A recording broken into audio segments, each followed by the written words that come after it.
Welcome everyone to our journal club. This month we're talking about oculomotor disorders after mild traumatic brain injury. A very interesting topic, very widely discussed, debated, explored in the literature, and we'll talk about what answers we think we have and what we're still working on. So with us we have a fantastic guest.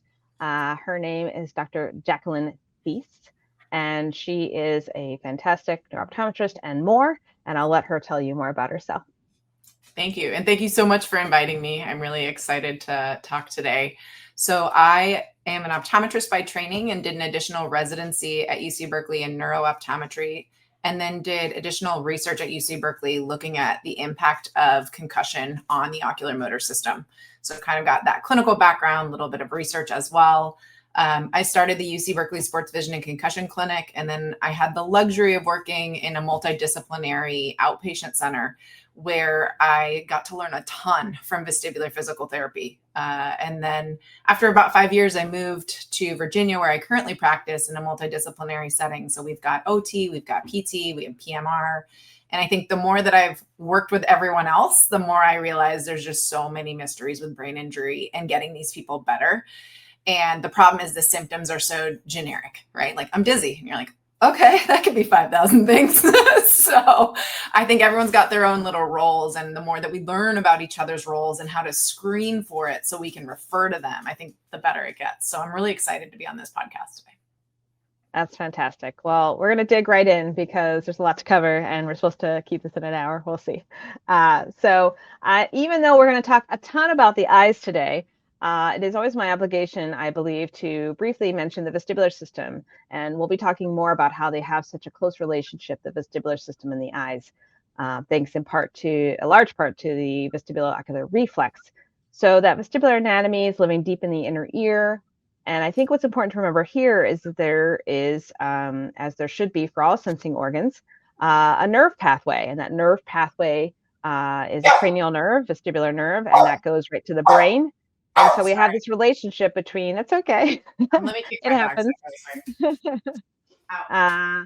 So the brain is our processing center, our computer that takes information from this sensory system and the vestibular sensor, as well as from our eyes and from our joints, and it tries to kind of coordinate all that information. And so this is why it can be challenging, as you mentioned, to figure out what root cause or causes of dizziness might exist in a patient after concussion, because so many areas of the brain and even the peripheral system might be affected by the trauma.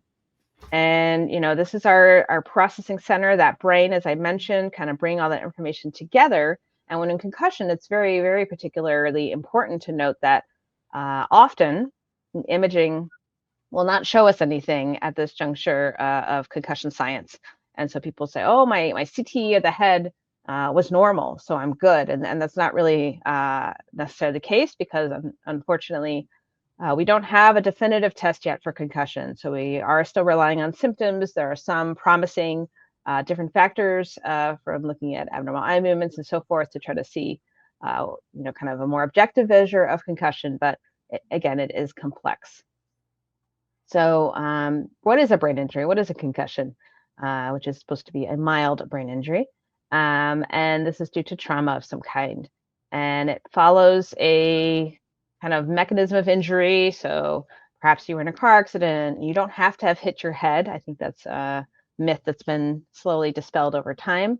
You can see by that kind of image here on the slide that it can involve neck issues as well. Not every person after concussion has neck issues, but it's pretty common. So we have that going on often, as well as a true neurologic injury. The nerves have some level of damage, for lack of a better term, and it could be in various parts of the brain and different pathways. And this is why we can have quite a variety of symptoms after concussion as well. And so there are many different researchers trying to kind of categorize types of symptoms that could be present after mild traumatic brain injury. And one of those that we'll be focusing quite a bit on today is our ocular motor system. Ocular eyes, motor, make those eyes move around. Have I got that right? Nailed it. I know. So I remember in the beginning studying all this as a student, I was like, wait, what is that? Oh, yes, it makes sense. Just put the words together, eye movement. So let's go a little deeper into that. And we can see that there are quite a few pathways all through the brain. Sometimes people kind of focus on the occipital lobe, which is a pretty important center for vision. But vision and eye movements much more complex and housed, if you will, pathways are well beyond the occipital lobe in the back of the head. And so you can see that just looking at saccades, which is a particular type of eye movement we're going to talk about, there appears to be, several different pathways, and they're pretty commonly then, of course, unfortunately, because they're so involved in many parts of the brain, we often see some sort of oculomotor deficit after concussion.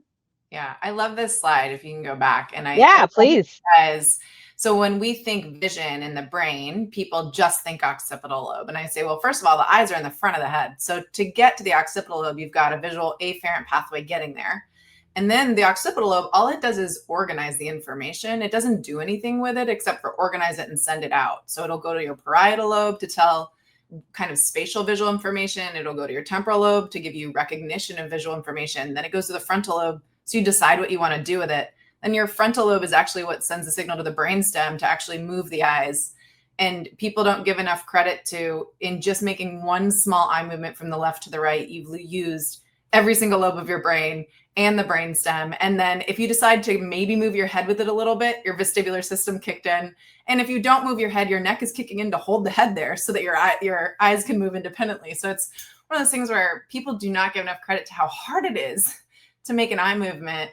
And going to the left is different than going to the right. Same with up and down. Speed changes everything. And then, of course, we live in a 3D space. So when you really break down eye movements, it makes sense that so much of the brain dedicates so much territory to it.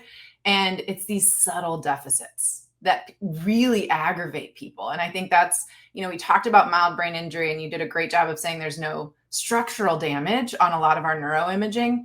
And what's crazy in my clinic is I'll have patients with severe TBI with structural damage. They're not nearly as symptomatic as my mild TBIs who have these very subtle little eye movement problems.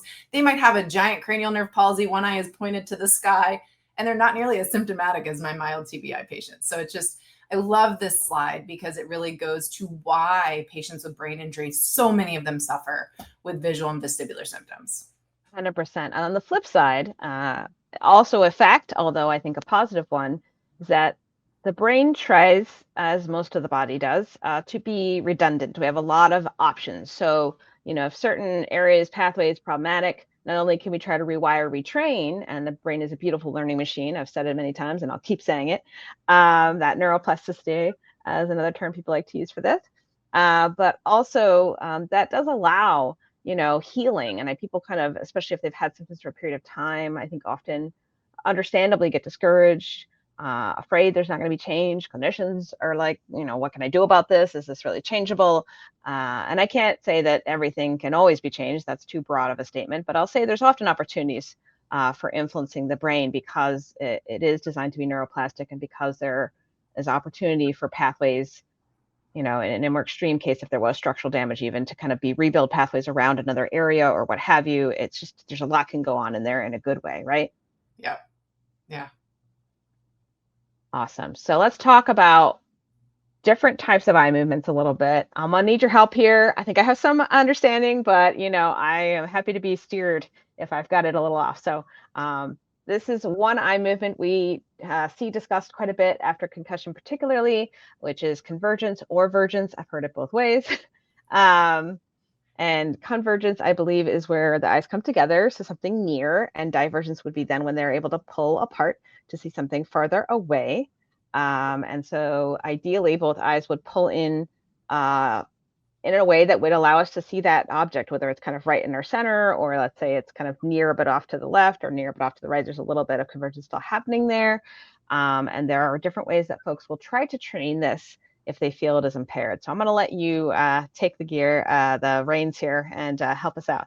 Sure. So with eye movements, I always say we have a bunch of eye movements. They're all neurologically different, and they all have different reasons. So the general term for what you're describing is vergence, is the kind of global term of the eye movement. So a vergence eye movement is what we call dysconjugate, which means the eyes are moving in opposite directions of each other.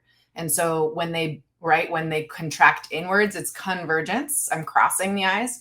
When they essentially realign to straight from a crossed position is called divergence.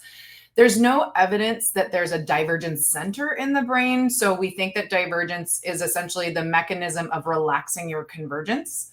And so there is one of the big things, and we can talk about, examples of convergence exercises. And I think in eye care, and you know this, there's a little bit of a battle with vision therapy, vestibular therapy. And a lot of us in eye care will get on a soapbox because we see people who someone went elsewhere and got overtrained on convergence. And you can cause a convergence spasm if you overtrain convergence and if you don't train divergence with it or train them to relax it. So that happens a lot. And some of these spasms come in, we can't break it. Like I have to put in eye drops and things to really break these spasms because they were just overtrained.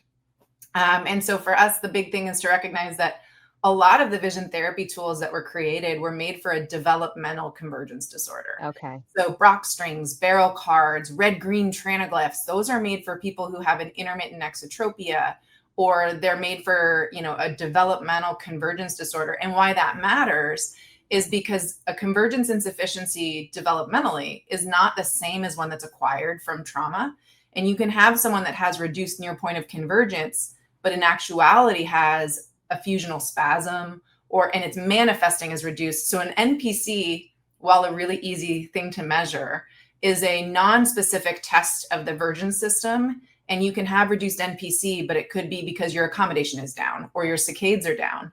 And so because of that, my big thing is always be careful when you're doing vision therapy if you're not absolutely sure what you're rehabbing, because you can't hurt many people with vision therapy, but, and this is why there's controversy in it, Brock string can hurt people if they have a pre-existing eye turn that they have their whole life not woken up the eye. You can wake an eye up with a Brock string in a bad way, particularly in adults. And so for me, if they don't have a pre-existing eye turn, they're probably fine on Brock string. But again, if you're not sure, refer. And you can always refer and just be like, is it safe to do this exercise? You're never going to hurt someone with pursuits and saccades, but vergence, you can hurt someone. And then the barrel card, same thing, where again, you just have to know what you're training. So as much as it looks like, oh, convergence is an easy exercise, the convergence mechanism is actually a triad. It's not independent as an eye movement. So when you cross your eyes, you also accommodate and focus your eyes at the same time. So we call it the near triad in eye care. So my eyes are straight ahead. When I cross my eyes, both eyes also engage their accommodation and my pupils get smaller. And so in brain injury, that triad can get disrupted. And so sometimes, again, you get a pseudo convergence insufficiency where it's because the accommodation is off. So it's one of those eye movements, it seems easy, and it's probably one of the most difficult ones that really can get messed up a little bit if you do the wrong therapy for it. But usually once you figure out what's wrong, it can get right back in line. But for the majority of patients, pencil push-ups, near far exercises are great. And the big pearl I always say is if you're training this, think of it and with a counterbalance. So yes, you want to get them to cross their eyes, but you want them to uncross their eyes. It's kind of like you don't want to do bicep training without tricep training, right? So you want them to be balanced and not overswing one way or the other. The other pearl I've always given to PT is, if you guys are going to do this, number one is just check your state laws. There are some states with laws that say that vision therapy is considered the practice of optometry. So you always want to be legally careful. And again, my big thing is co-management. Just make sure that eye care is involved. And the other one would be if they're not getting better or objectively, and I've seen this, their near point is great, but they're still getting headaches, dizziness, and nausea on it. If it's objectively normal, something else is causing the symptom, in which case stop doing the push-ups, cut it out. I think that's our big, we always go on objective findings in eye care. It's the one beautiful thing we have no one else gets is eye movements are objective. If there's something objectively wrong, if the eye is turning on NPC, go ahead and do those push-ups. But if they're getting to the nose and the eye's not turning, but they're getting kind of sick with it, it's something else causing that underlying symptom. It's not convergence. So that's my big pearl on this one if you're rehabbing it. All right. I'm going to try not to ask too many questions, but I have a couple. So one of them is, I think what you just said was really, really helpful, by the way. One question I have is, let's say I have a patient and I measure them and I know they have a pre-existing migraine condition. I have read that it's not uncommon for people with a migraine condition. As they're, it's not having a migraine right now. That's like a migraine condition, meaning that they're susceptible to migraines and it is in their individual medical history situation. And it measures whatever abnormal. So we'll say 19 centimeters or something. I just do a simple measure when it goes double. I don't know if that's, I know that's not the only way you could measure it, but that's what I was taught to just kind of screen it. I'm screening it. Yeah, right? You're doing great. Okay, cool. I'm glad when people screen it. Go for it. So, but they're not complaining. Yep. It doesn't bother them. They're able to, use their phone or read close. Do I not basically need to worry about that? Like whether they've had a concussion or not? Like if that seems like kind of their possible baseline, like what's my tip off here? Yeah, so it's a great question. So you're essentially screening for near point. You're having them go and their eye uncrosses. So the first thing I'll say is their ability to cross or uncross their eyes is independent of having a history of a migraine disorder. They're not related. Okay. And so one thing I will say is migraine definitely makes vision therapy harder. So I always tell my patients, if you have a current migraine, don't come in today. Like I'm just going to make you worse. And don't battle through a migraine. It will aggravate it. The harder part is trying to get them on their non-migraine day to do the vision therapy and recognize it won't trigger a migraine as long as you don't have a baseline migraine. And then also notice that, so things that can influence near point of convergence, sleep, some medications. So for example, we know that some of the antidepressants that people are sometimes put on after their brain injury can actually reduce their convergence or accommodative ability. So also asking them, did you recently start a medication? Increase a dose can be helpful to figure out why is that thing not turning. Sleep to me is the biggest one. I'll have someone come in one day and they're like, 8 centimeters look great. And then they come in a week later, they didn't sleep at all. And now they're 25 centimeters. So there's things where for me, a good system shouldn't decompensate that quickly with fatigue. And so is there merit in rehabbing it? Yes. And even though a patient may say like, I don't see double now, if someone has a big eye turn and they don't see double, it's probably developmental. They've probably had it their whole lives. They probably still struggle with it.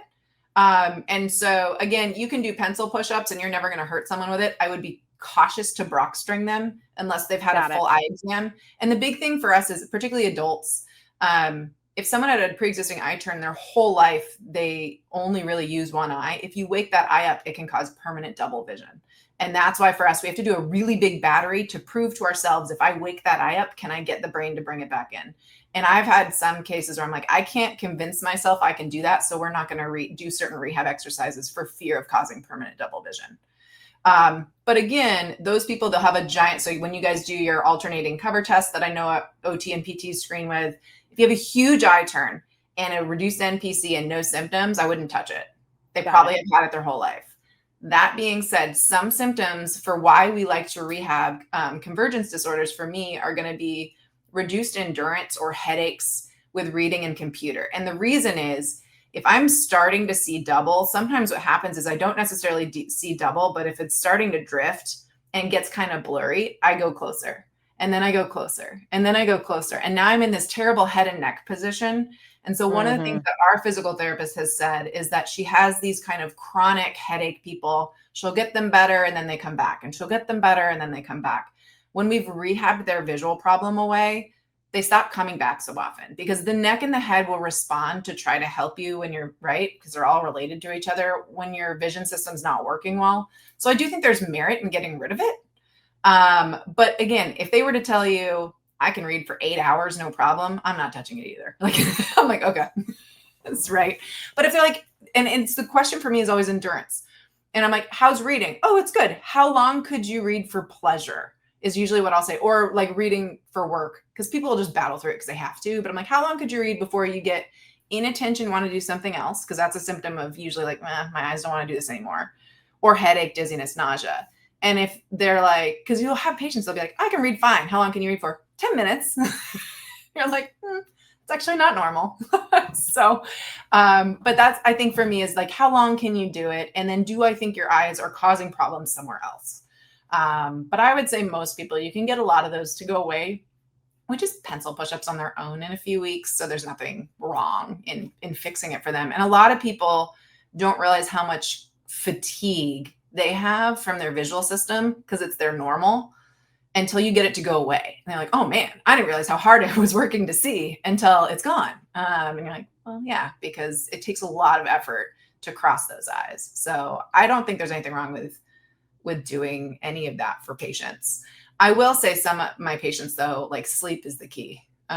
We always say in our clinic, sleep, pain, and mood. Like those are the first three things you got to fix because they're not going to be good at rehab if they're not sleeping, if they're in chronic pain, and if they're depressed or anxious. So those are the big ones for us where it's like that can influence their ability to do things.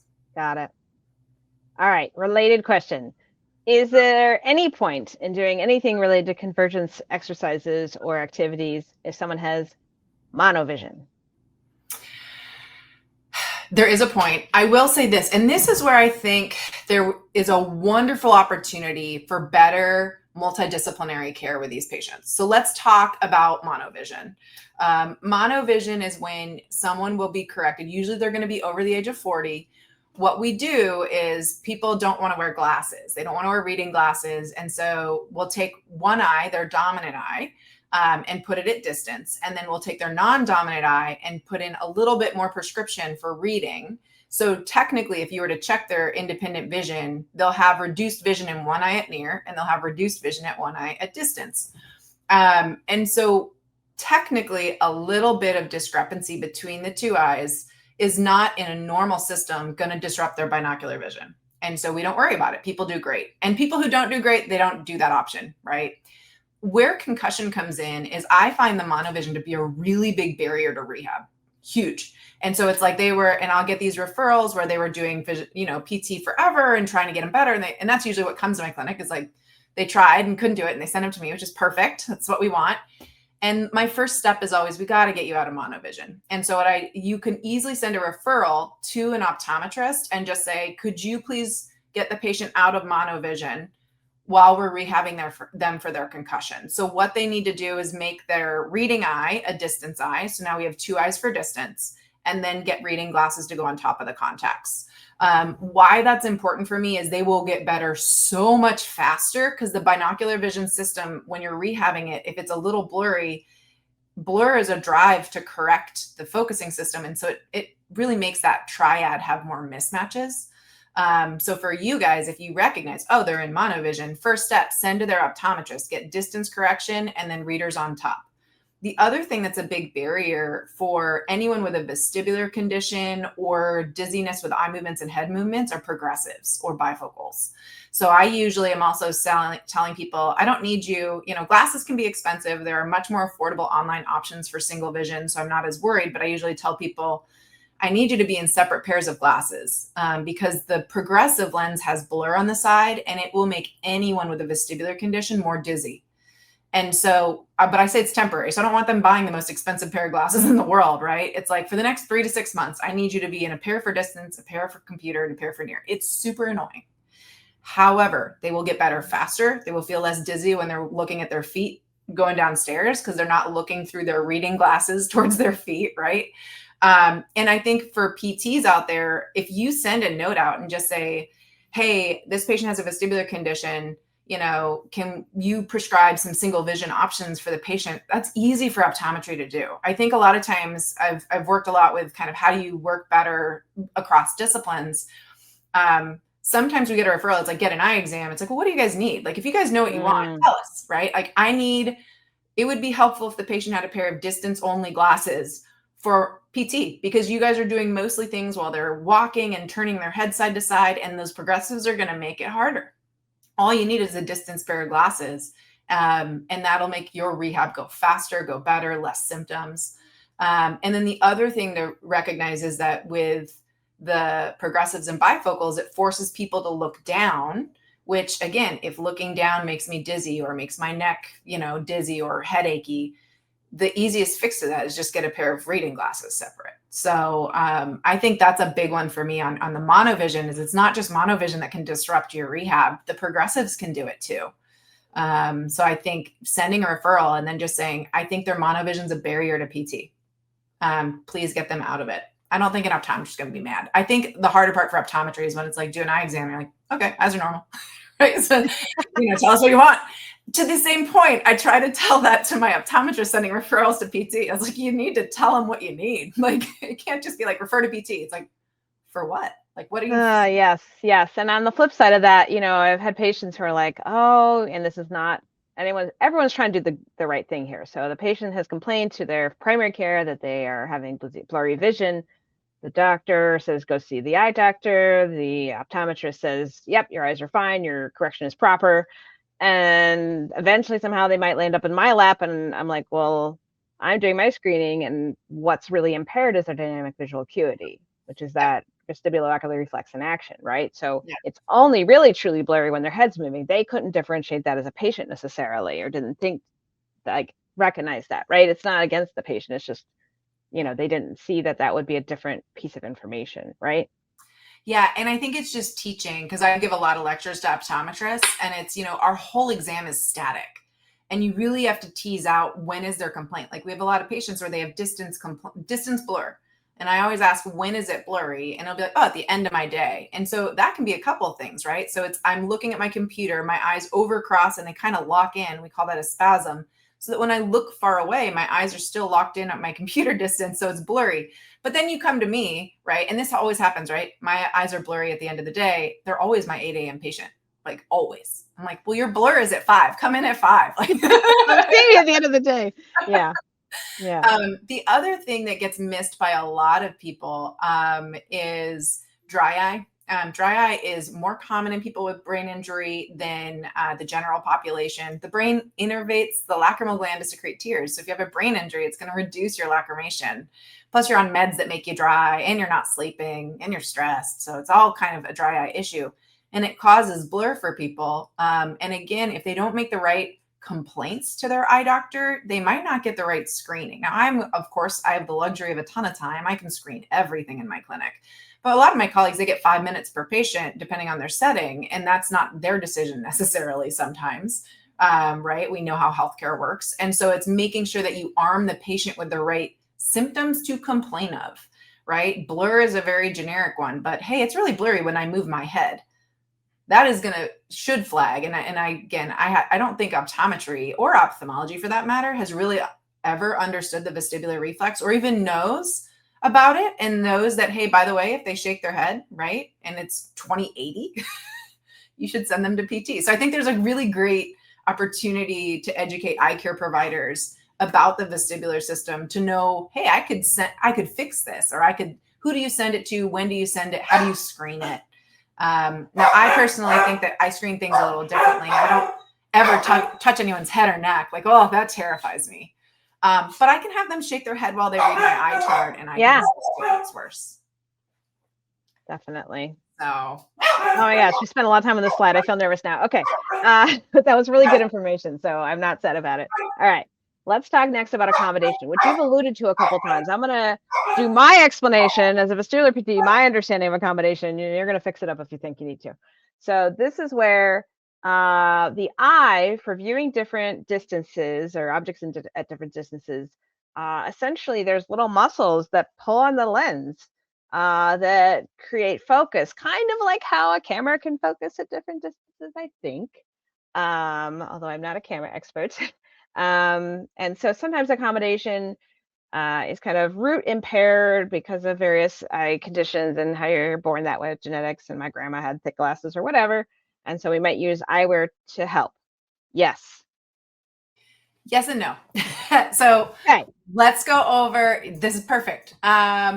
So there's reason we use glasses is not necessarily because of accommodation. So the front surface of your eye, so there's a perfect diagram. So the front surface, that curved part, we call it the cornea. When light comes in, as you can see on the diagram, it gets bent. So the first place where you could have a reason for needing glasses is that your cornea is too steep or your cornea is too flat, in which case, if you think about those lens rays, those lenses either overcross or undercross when they go into the cornea. The second place that they can essentially get bent again is then the lens. So as people get older, or if they have a cataract, that can cause some changes as well to their refraction. And then how long their eye is. So how long your eye is going to be, if your eye is too long, you're nearsighted. If it's too short, you're farsighted. And so there's three essentially ways that you can need glasses. Now accommodation. So the big thing for us for the true glasses need, nearsighted, farsighted, has to do with those three surfaces in the length of your eye. Knowing that, it now makes sense that if you get hit in the brain, right, or a head injury, your glasses prescription really shouldn't change. Unless you got hit directly in the eye and got orbital trauma, your glasses prescription should not be changing. That being said, some people are just due for a change, and they happen to be due around the time they got hit in the head, right? So that can happen too. Accommodation is when, let's say I'm perfectly corrected with glasses for the shape of my eye for far away. If I look far away and then I look up close, I need to make up close in focus. And so the muscle, those red triangles that you have there, it's actually a circular muscle. It's right behind the colored part of your eye. So that colored part of your eye is actually a muscle. And so right behind that eye, when something comes up close, that muscle will flex and it'll either pull the lens open or it'll push it closed, depending on if you're coming near or far, to get it in focus. So I always say, think of it like, when you're taking a picture with your camera phone and it's out of focus, you're kind of tapping like, no, look here. That's kind of what your accommodative system does, right? Is it's like, oh, I need to look here, I need to look there. Even your iPhone can get it wrong, right? And so with accommodation, essentially you are adjusting that lens for distance relative to where you are. So when you're young, under the age of 40, you should be able to focus no problem with your accommodative system. And your brain regulates the ciliary muscle, which is the muscle we're talking about. It's sympathetic and parasympathetically driven. And why that's so important to me, and you guys will know this, is that if somebody has chronic stress, if they have chronic dizziness or chronic vestibular ocular reflex dysfunction, and you become more visually dependent, I need to use my fixation for stability because my ears and my neck are out, right? Yeah. It is not uncommon for people to over accommodate or get what we call an accommodative spasm. And so people will have complaints of, I have distance blur when I look at something too close, or I feel it'll make visual motion feel faster than it really is, that peripheral visual motion. So the accommodative system is very much linked, in my experience, with vestibular disorders. A lot of patients have accommodative dysfunction. In brain injury, it's actually more common than convergence insufficiency. And you can either under accommodate or over accommodate, just depends on where kind of the system went wrong. So it's a fascinating system, but in my experience, glasses are helpful as you get older. So I think the big thing when it comes to accommodation is to recognize that if you over focus or under focus, it's going to be blurry. And so getting accommodation to dynamically be accurate is important. Glasses can be helpful, particularly as we get older. What happens as we get older, that lens gets thicker. So the muscle is strong as ever, but the lens is thicker, so it's harder to focus. And so we end up needing reading glasses and progressives and bifocals. But that's an age-related problem. And so when people have had a concussion, while changing their glasses prescription can be helpful because they maybe lose some of that temporary strength in their focusing system. In my experience, vision therapy for accommodative dysfunction, irregardless of age, is way more helpful than just increasing their prescription. And oftentimes you increase their prescription, and you've probably had this experience where they go to their eye doctor, they get new glasses, and they're like, it's still not good. Yeah.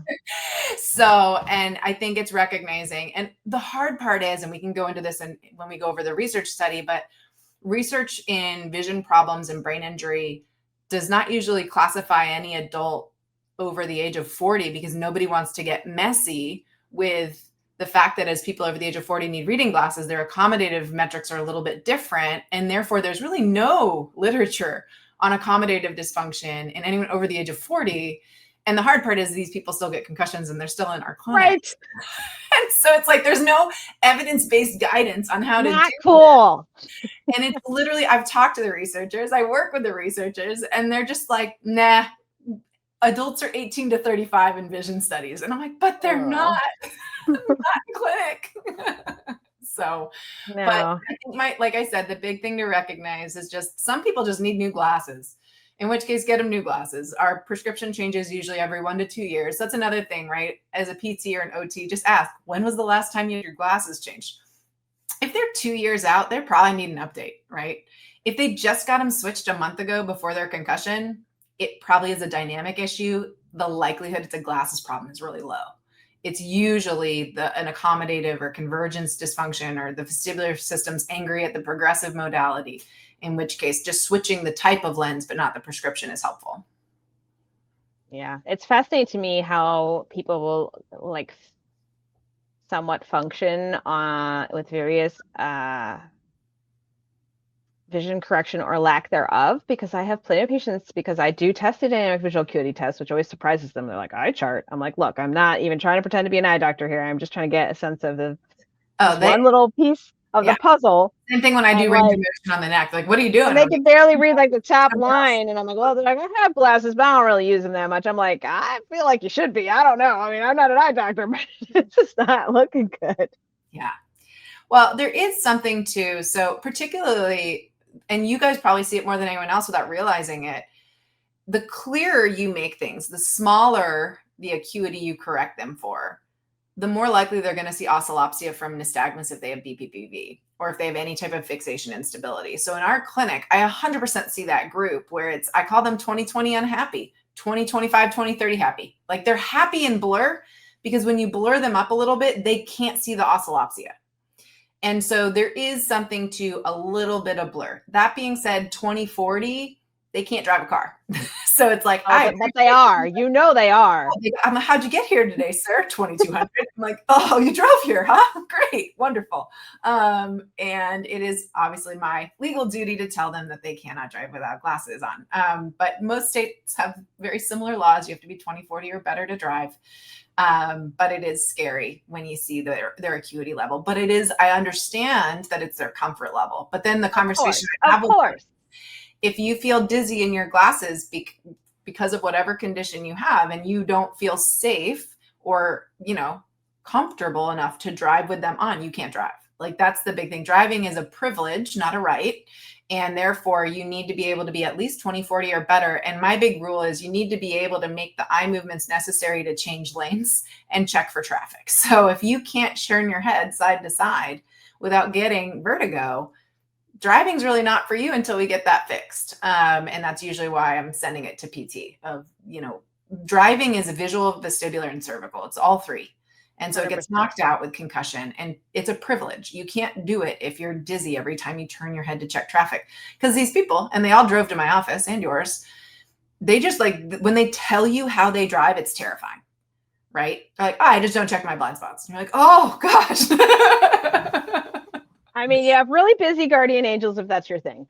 So yeah, let's not do that. All right, let's talk about fixation. I think this is an easy one. Fixation is maintaining your eye position on a target. I look at something. Is that right?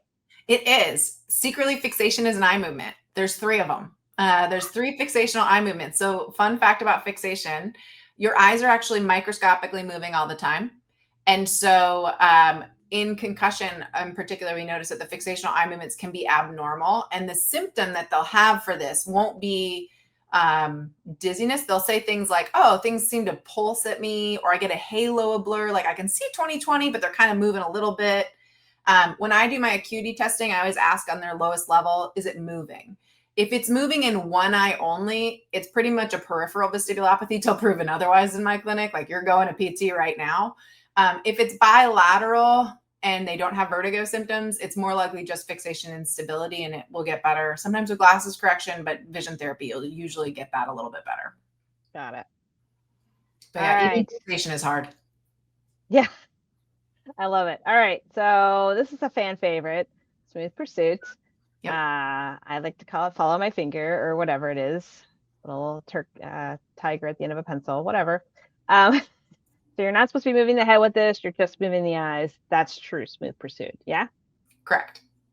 Okay. And you want to go side to side and then also vertical. Yes, 100%. Some people like to do H's, whatever. All right. Yeah, I don't like the H. I like more of a cross pattern. Me too. We're on the same page. I told you. I had a feeling. All right. Saccades, eye jumps.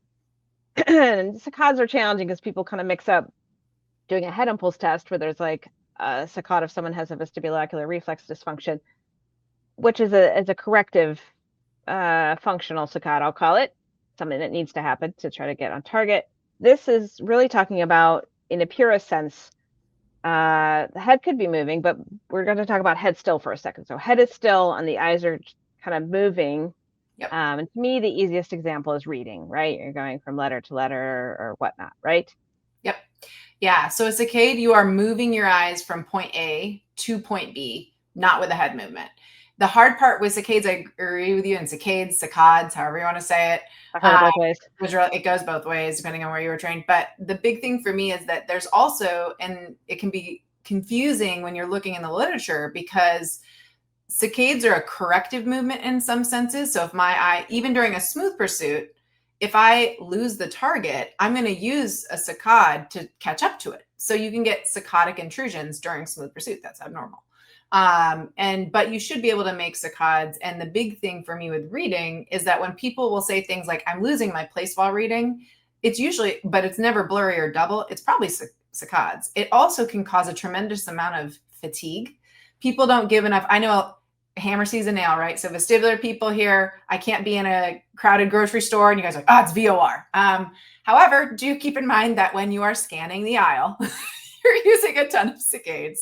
When you're reading a book, ton of saccades, even facial structures. If I'm looking at someone's face, I'm actually making microscopic saccades for facial recognition. So they can be voluntary, they can be reflexive, they can be, you can do them to sound or responsive. So there's many different types.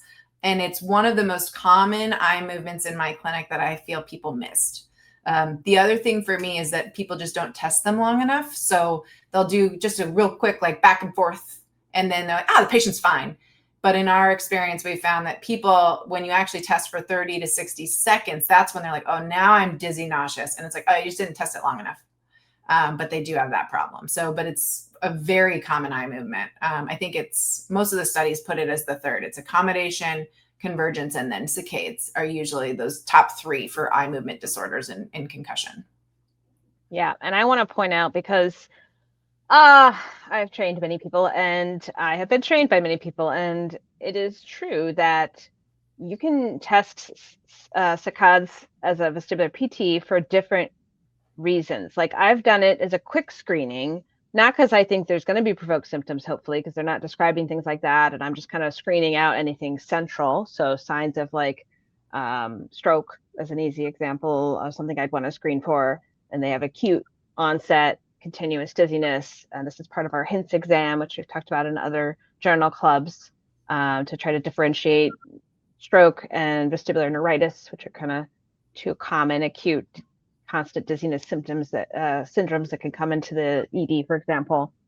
In that case, you're lucky if they open their eyes because they feel really, really rotten usually. And so you're not doing a VOMS level, like a repeated, right, you're describing. Whereas in our topic today, of course, we're talking about mild traumatic brain injury, where hopefully they can open their eyes long enough so you are, like you say, not just having them look back and forth twice and say, okay, I didn't see any undershoots or overshoots. That's good enough. But really getting a sense of whether it's provoking symptoms with repeated. Is that accurate? Yeah. I think the other thing to keep in mind, so smooth pursuits has overlapping pathophysiology with the vestibular system. The smooth pursuit system needs to be intact for VOR to work. So that's a big one for me on a vestibular kind of system. Pathophysiologically, saccades overlaps the cervical system, but the vestibular system actually does not. So if you have someone who has a normal smooth pursuit, a normal VOR, but they have only dizziness on saccades, I'm thinking more cervical than anything else. And the big thing for me is we know that anytime you make an eye movement off of center, so off of primary gaze, and my head is still, there's no vestibular input if your head is perfectly still. So if I move my eyes off primary gaze and my head stays still, the only way it stays still is the neck. And there's some great studies that have shown that the farther lateral you go, the more your neck turns on. And so for me, if you're doing saccades and you're trying to figure out kind of like chicken or the egg game of like, is this oculomotor or is this cervical? One easy way that I do in my clinic is, I do really far saccades. Like to me, VOMS is too far, in my opinion, that 3 foot by 3 foot rule. Yeah. It uses too much cervical because it's right where that cervical ocular reflex turns on. However, if I do saccades at those distances and they're really provoked, and then I do them at like a 6-inch distance and they're not provoked at all, it's the neck. The only difference, right? The ocular motor difference between small and big, there's really the only difference there is actually the speed of the eye movement and the amount of the neck used to make the eye movement. And so for a lot of those patients, if my big pearl has always been, if you're doing saccades and they're getting better, it's probably ocular motor. But if they're doing saccades and not getting better, no matter how much you do it, think about the neck. Because the neck is really used in saccades because it's such a fast movement and it's off axis. So that's the one for me where, you know, just keep that in mind with saccades. The size matters. And I get a lot of false positives where people think it's an ocular motor problem and it's not. It's the whiplash that got it undetected. Got it. Yeah. And I think it's a good reminder because pain, people kind of use neck pain as like an indicator of whether the neck was injured, which is understandable. But I have not found personally that is always kind of the best guide. And that's either because patients may have had kind of some level of chronic pain before that they've accommodated to or habituated to, or whatever term you want to use. I don't know. But they're kind of used to it. So to them, it's not perceived to be like a difference or a thing. So I find that to be sometimes true. And I also find that with most symptoms, blurry, dizzy, whatever, it's not, I mean, there's people with a lot of pain that it's real, but it's not structural. And there's people, you know, who don't have a lot of complaints that may have not major structural damage, but just kind of, you know, some, you know, real neck injury, I'll call it, like physical, like recent trauma to the tissue. Does that make sense? Yeah, I know our orthopedic PT actually has a lot of studies when she's given lectures about how oftentimes, more often than not, a patient with whiplash injury does not have neck pain. And that's why it goes missed. That being said, so if I do, like, we'll do a palpation exam and they touch it and it hurts. Yeah. So you're like, you're in pain, you just don't touch it. Well, that's what I'm saying. Like, they won't complain of it. They'll just be like, no, I don't, my neck is fine. Yeah. Or they have referred Right. pain. That's something I'd never learned about until I started working with physical therapy. And I was like, whoa, what is referred eye pain? And I realized there's so many patients in optometry and ophthalmology clinics right now that secretly have neck pain, but they're coming in with this, like, I have a needle going through my eye. Now Yeah. I'm like, oh, this is a neck. Or they'll get headache. I mean, that's not, I know it can be difficult to try to differentiate like migraine, for example, or post-concussion migraine in particular from like, really a true like cervicogenic headache, we'll call it, right? Yeah. So, but I think the hard part in concussion is that you can have all three. And then it plays that game of who gets treated first. And so I always say, sometimes you got the right treatment, you just got it in the wrong order. So sometimes you have to go back. Usually I'll be honest with you, it's the vestibular PT that I'm trying to convince them to go back to. And they're like, oh no, that was awful. And I'm like, it'll be better now. I promise. Your eyes are fixed. Your neck is fixed. I promise you can do it. And I'm like, yeah. Well, they're like, no, that was the worst experience of my life. I'm like, no. Like, it was then. I agree. But it'll be better now. Right. No, and sans BVV, which I always feel should be treated as soon as you know it's there, because it's just going to throw everything else off. Yeah. But out of that, like, you know, the rest of, to me, vestibular rehab often is like a sensory integration training, really. So like, you can't integrate, like you're saying, what maybe needed to be addressed first, like the eyes or the neck. So if you can get those two like in a pretty good place, then we can bring in getting vestibular to work as a good partner with those, right? 100%. And that's in our clinic, it's always BPPV first. That's the king. Gets treated first, and then eyes and neck, and then we do vestibular for integration. Yeah. So that's kind 100%. Of told you we were on the same page. Okay. Speaking of vestibular, that we've already mentioned the vestibular reflex a few times, what it does, keeping our eyes fixed on a target while the head is moving. And traditionally exercises that are offered are VOR or vestibular reflex ×1, which the target is still, or when we move it opposite the head, that's ×2. I, again, will not use these early, almost never say never, in our patients after concussion. And if I do use it, I often use it in a very different way than how, like, I think it's generally taught for the clinical practice guidelines for vestibular hypofunction. And that has to do with like tolerance and just kind of getting that system to work as a better team, as opposed to just kind of pushing a certain speed in a certain amount of time, which works very well for most people after hypofunction, but it's not necessarily the best plan post-concussion. And I think I can speak strongly on that unless you disagree. No, I agree. And I think studies have shown, right? We know that the vestibular system takes over at 120 beats per minute and on.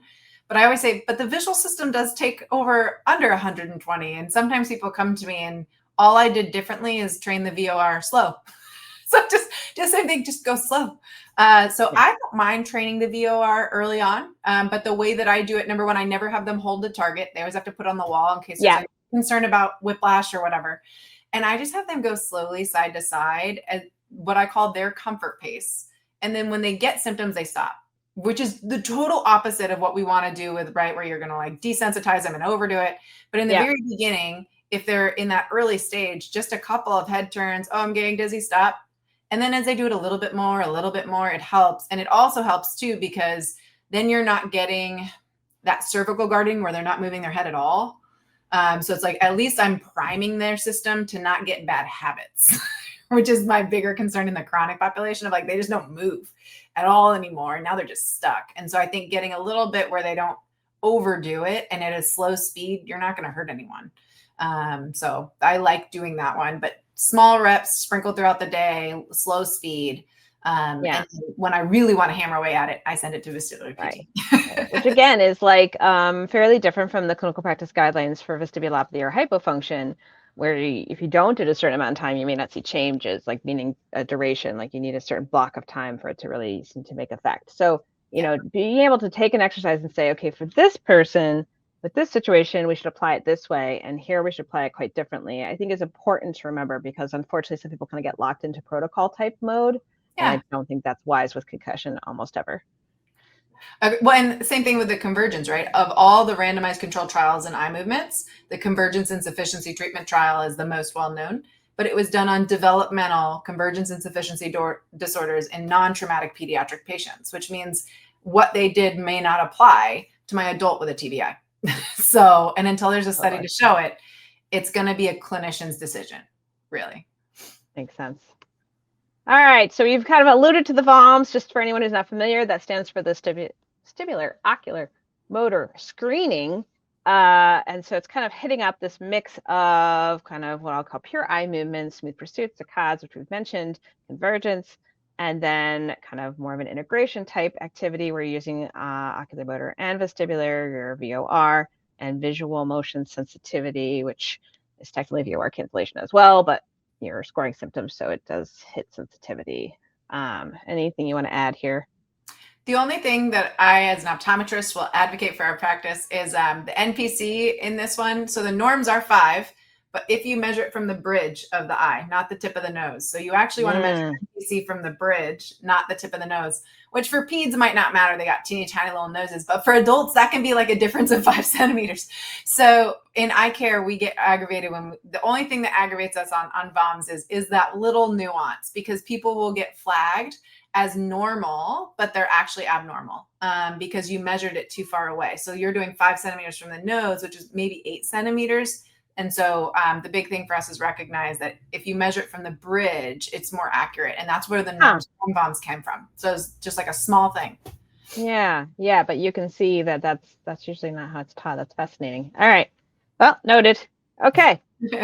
No better, do better. That's me. Okay. So this article, which we are still talking about an article, I know we've gotten to some good here, but we're getting to the article piece, which was trying to look at, to date in the literature, what intervention strategies from an ocular motor perspective might help post-concussion or mild TBI. And there's the list there. We're going to go through what they found. So this is considered to be a scoping review. So to be clear, they try to grab a bunch of studies, they whittled down based on some criteria, they being you as well as your other researchers, to try to sort out studies that were without bias, or well, with less bias, yes. And because, you know, by nature of being people, we have bias, but yeah, and trying to kind of have like a solid studies to look at, I think is how I'll summarize this slide. And so the first thing looked at was watchful waiting. So this is really kind of not doing any formalized exercises for the ocular motor system, if I understand that correctly. Yes. So, and I'll go back kind of a little bit about this study. So it was Oh yeah, sorry. our neuro-optometrists, and we were trying to do actually a Cochrane review, but you can't do a Cochrane review if you don't have enough data to be able to pull together. And so it became a scoping review. So similar process as a Cochrane review, but you can't do the metadata analysis. Got it. And what we were really looking at is what does the literature say as far as, what can improve post-concussion vision dysfunction? And one of the problems that we know is that the biggest barrier we had is that every study was different. Every study defined the accommodative vergence, saccades, pursuits, VOR problems differently.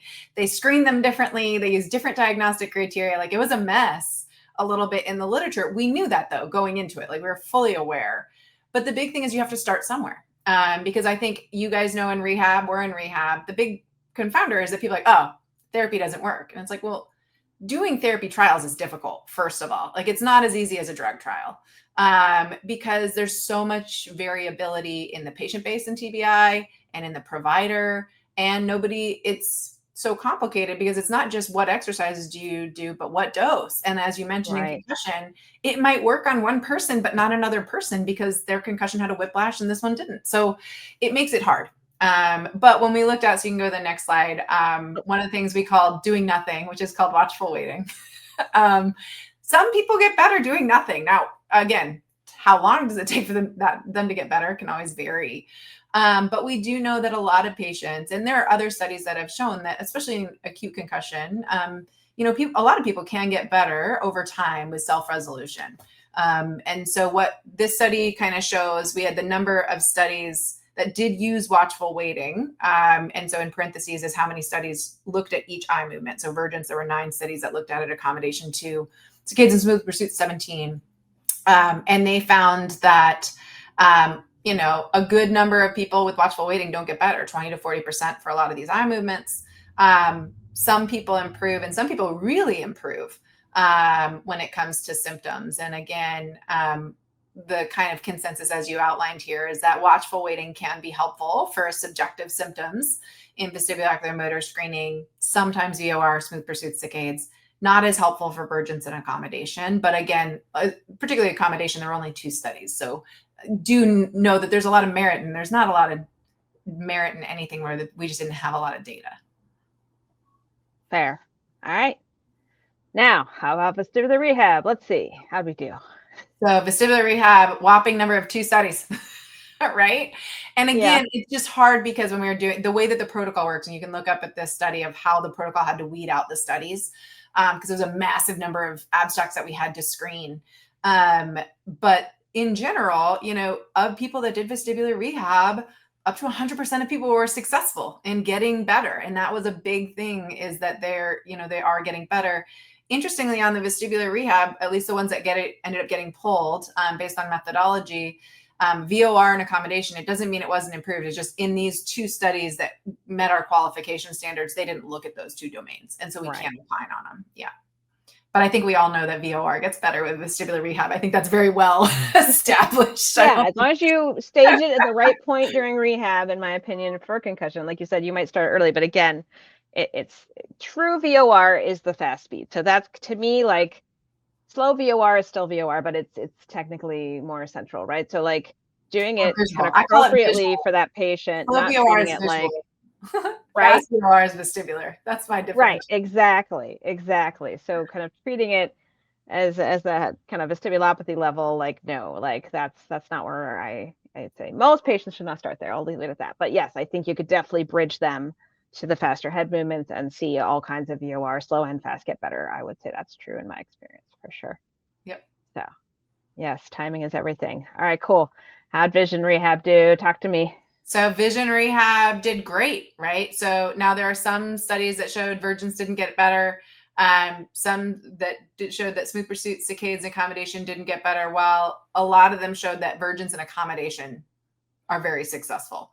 And again, I think a lot of the vision therapy, if you look at these, has to do with dosing, timing, and duration of the rehab. And we know that across the domains of, like, they maybe just needed more rehab to get fully better.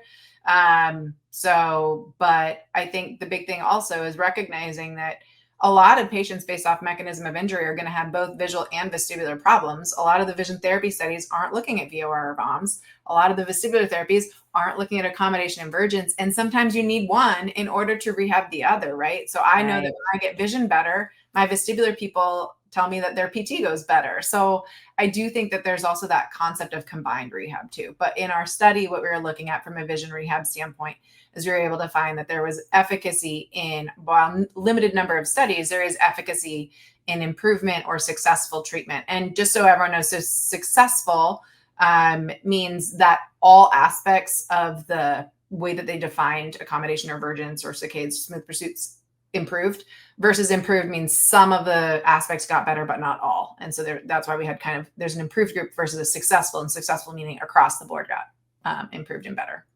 Got it. All right. How about the good old optical intervention? So we're talking about regular glasses correction and or the old prism lens idea. Yeah.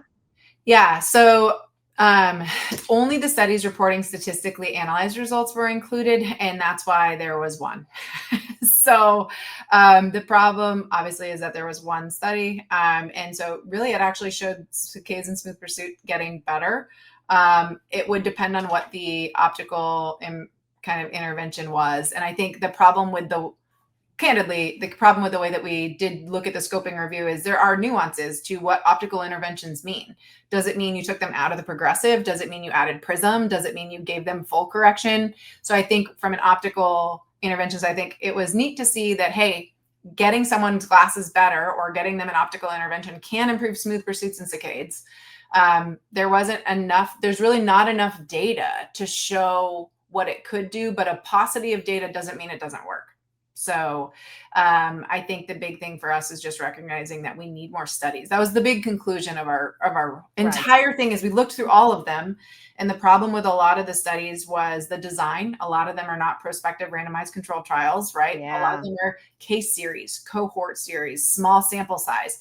So there were a lot of issues, or they didn't apply statistically. There'll be no controlled group that'll only do intervention. Oh, I'm like, guys. And so when we go through, and you can look, we went through 15,000 abstracts. We started with a big funnel and we ended up with a small group. And that's the big problem, is just that there's a real lack of research. But part of that is funding, right? Studies are expensive, and there's not a lot of funding out there for rehab. So, but there wasn't, the big thing for us is there is some evidence indicating that optical interventions, vision therapy, vestibular therapy are helpful, and do not only just improve, but really get people successful and fully better. So I think there's a lot to say we need more studies to support what we know clinically, right? Right. All right. And then you kind of touched your group on this kind of other limited studies, not a lot that kind of gave us clear guidance, since it was pretty limited, but there was this one study mentioned that integrating gaze stability with non-oculomotor training, improving dynamic visual acuity. I mean, I can just say clinically, I have also seen this happen. These patients, I think people sometimes who are vestibular trained will say, oh, dynamic visual acuity, that's a peripheral test. But that's not true. It is an integrative, because the dynamic visual acuity does demand on the brain. So certainly clinically, I have seen people who have bilateral loss, right? So they're really having trouble with gaze stability. It's not unusual, normal being a 2-line loss on that eye chart with their head is moving, versus still, I've seen 6 and 7 line difference with bilaterals at times. Whereas with central, so whether that's a stroke, cerebellar stroke, I've seen it, or concussion or MS, they might have like a 3 or 4 line loss. So it's like kind of a minor, kind of less dramatic than a bilateral, but it still can affect them functionally. And I don't know if you have any insights as to this as well, but that's my thoughts. Well, the first thing I would say is I don't think this is a peripheral test at all. I think people with peripheral problems do way worse. I agree with you on this test, but just where people get caught up is what I'm saying, right? Like they kind of start to treat it like a peripheral test. And just to see the letter, I just had to go through the whole brain. And then I moved my head. Your ears have to tell your eyes, hey, you guys need to move at the exact same speed, opposite direction. And the whole time you're getting that, also integrating that with the vision. So it actually has to be, and if you're having the visual system involved, it has to be a central test. It involves the central system. I agree with you. I see much worse drops in acuity in my peripheral patients. And also it's more like 1, 2, 3, and I feel like I'm going to throw up on my peripheral patients. Whereas a lot of the other ones, right, maybe I can get to 20/40, 20/30. The big one for me is they should always be 1 line subthreshold. And I know some in PT literature, they'll be like, oh, 3 to 4 line reduction is normal. No, it's not actually. It's 1 line. So if they're at 2 to 3 lines, if they're at 20/20, they should be 20/25 or better. Right. So it should be 1 line, because a lot of my patients, when I actually rehab them to better, they're at their state, their static and dynamic acuity are the same. And I always say that too. The other thing that we haven't talked about or touched on, but like pre-existing car sickness, they had a pre-existing problem with their vestibular ocular reflex. And it's so funny how many people get a concussion and we rehab them. They're like, I'm not car sick anymore. And I'm like, yeah, car sickness is common. It's not normal. Like, you can fix it. Yeah, I mean, migraine's a little more complicated with that part, but yes. Yeah. Yes. So, but it's one of those things where, you know, that I think people get too used to, oh, 3 to 4 lines loss is normal. No, it's not. And you shouldn't be ever having symptoms on it. Like, you should be able to shake your head without symptoms. Like, that is normal. Right. The other thing I will say on this, though, and I've had a lot of people hammer away on VOR, is like, you also have to remember that the neck is also moving. So that's the one where if their dynamic acuity is 20/20, like I can go like this and see it, but I want to throw up, but I'm not dizzy at all. It's nausea, headache. For us, we found in our clinic, that's oftentimes more cervical. It's that cervical ocular reflex. And then we realized, like, oh, we just got to send you to ortho PT and have them help us out a little bit. Right. No, all good points. All right. So I did want to throw in a slide on this recent concuss trial. It is post-concussion, age group 11 to 25. So, you know, we have that to consider here. And I just wanted your thoughts on this, really. Yeah. So this is a wonderful group. I worked with these researchers as well. We're doing an adult study. So this was great, though. So they essentially did 4 to 24 weeks of post-concussion. So pretty good group of acute and subacute. And they did office-based vergence and accommodative therapy. And the OBVAM is like a protocol if you want to look it up. That's why we put it in there. Because I think that's also important, is knowing what people did can help other people learn how to do things. They did 60-minute sessions twice a week. And what they found was at 6 weeks, which is pretty fast, right? 88% improved versus 8% with watchful waiting. And I think that's the big key, right? Is if you look at the other studies we did in the scoping review, if you look at the scoping review, watchful waiting looked like the best thing. Looks pretty good. It looks pretty good. But if you looked at the time to recovery, which none of those studies did, that's where this study is awesome. Because yes, watchful waiting can get you better. But if you did watchful waiting at 2 years and you realize, hey, but by the way, if you did vision therapy, it would have been better at 6 weeks. That's such a big difference. I always joke with my colleagues. I'm like, that's like, you know, bacterial conjunctivitis does get better, but way faster if I give you an antibiotic. So I think this is an exciting study. There's going to be more studies coming down the pipeline where we look at the speed to getting better is important in recovery for people. And so I think the other thing is recognizing that not only is it subjectively they're better, but we have objective biomarkers and we know where they should be for norms. And this group got better immensely, 80% objectively versus 13% in the watchful waiting group. So I do think that this is really promising. And I think it'll help both vestibular and vision, concussion PT, all of those in making sure people get to the right rehab so they can get better faster. 100%. All right, so this is like a nice little visual of showing that some of that study information, and I thought was interesting. They kind of talked about what kind of watchful waiting could look like. Watchful waiting could look like rest, you know, random eye exercises. I have to just take a second. We don't have to spend a lot of time on this, but there are patients who have a condition like post-concussion, even if it's been years, and there are what we'll call healthy adults who want to use eye exercises to help them in some manner, improve their cognition, improve their balance, things like that. Thoughts? Well, so vision therapy, like I said, except for in a few small cohort where they shouldn't be doing it because they have a pre-existing eye turn that we need to leave alone, it's never going to hurt someone. So like you could try it. I do not think, we know that if you have an oculomotor deficit, or you have an oculomotor problem, you can have false positives on cognitive testing. So doing eye exercises won't make you smarter. But what it does is if your eye movements are making you tired, fatigue can make your cognitive resources go down. And so for me, it's getting rid of the oculomotor problems will automatically get rid of the fatigue that is causing your cognitive problems. Right. So it's like there's a trickle down effect. So if you find it's helpful, great. That being said, and also I think there's a lot to vision and balance, right? Where as we get older, as we lose our hearing, we lose our sight. So I do think there's something in, if there's something that's at a deficit, remediating it. We know in sports vision performance, so I did research looking at fixational eye movements in athletes and comparing them to the fixation of an age-matched control. And we found that our athletes, they not only see way better, right? They're 20/10 compared to 20/20. Their fixation stability is better. Their eye movement fixation is better. So there is something to, you can train it beyond norms, right? And that's where visual performance comes in and that biohacking concept, which is kind of exciting. So I don't think it'll hurt anyone. If you feel like it helps, great. I also think right now, a lot of us are just sitting on a computer with our eyes stuck in one spot. So there's nothing wrong with moving them around a little bit. Right. But the big thing for me though, is that you rely more on your vision when you have a balance disorder. If you have a balance problem, you need to work on balance and proprioception with PT. And I will say it over and over again of like balance and proprioception is kind of musculoskeletal and vestibular, in my opinion. And when they go awry, you become very visually dependent. So sometimes the rehab for vision is trying to get them to be less visually dependent and more dependent on their vestibular system or proprioceptive system, and to kind of get rid of that over focus. But I think it's balancing all of them. I think what I worry about is that there are folks out there who sometimes feel that they're very knowledgeable, but I can't verify that. They don't have a license of any kind. They're coaches or what have you. And they're like, oh, follow my program, pay X amount, whatever, and I'll improve XYZ for you, passively. Like I haven't examined them. Do you know what I'm talking about?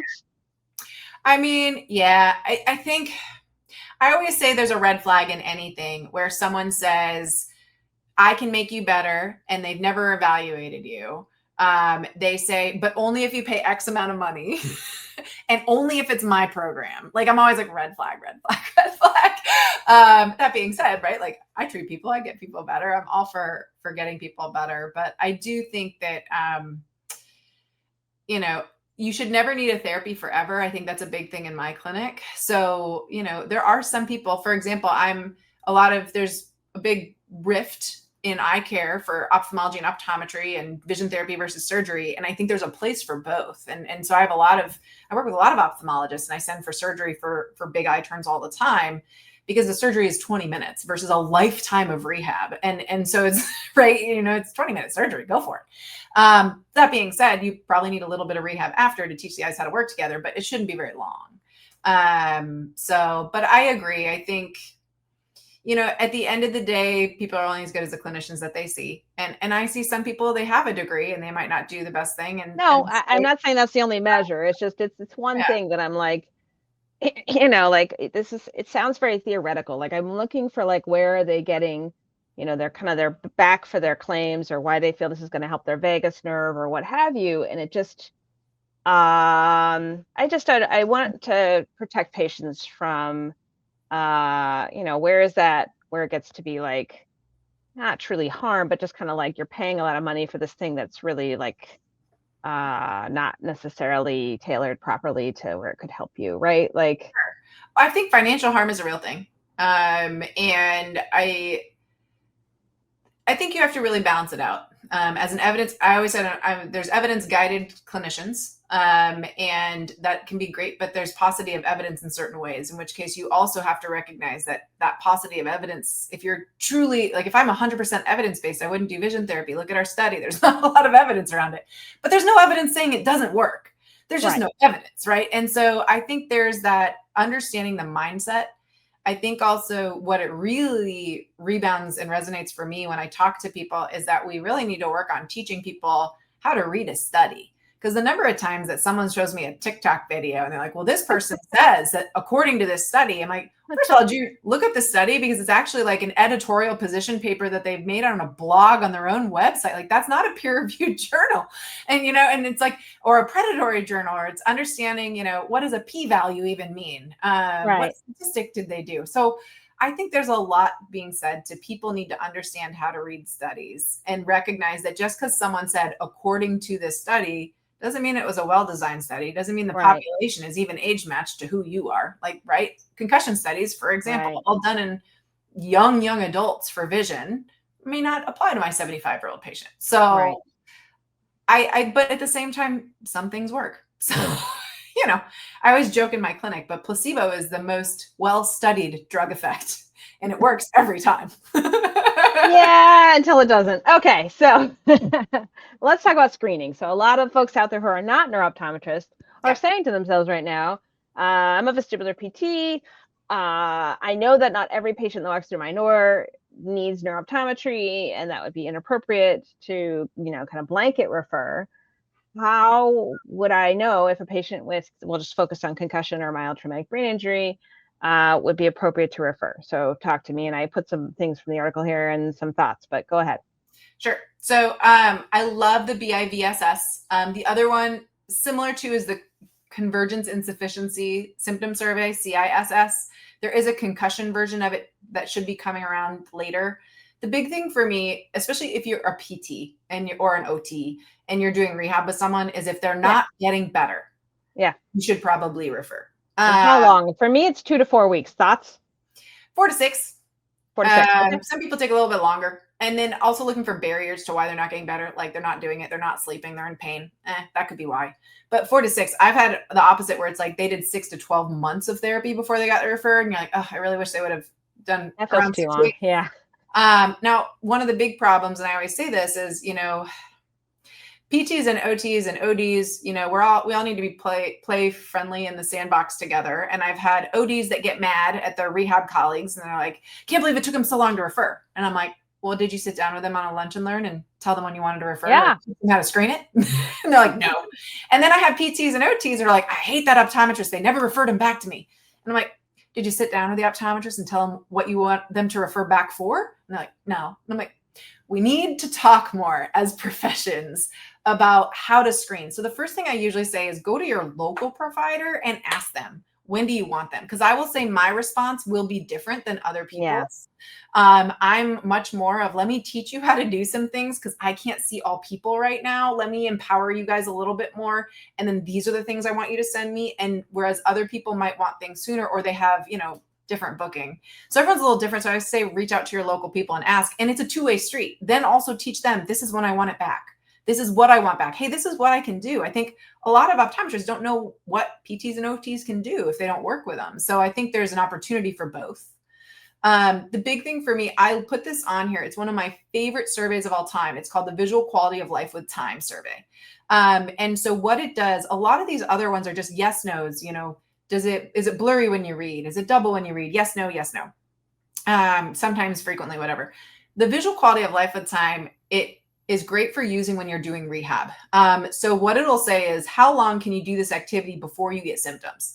So if I have a patient who's like, oh, I can't read because it makes me dizzy, the question is how long, right? So let's say I get dizzy after 5 minutes of reading.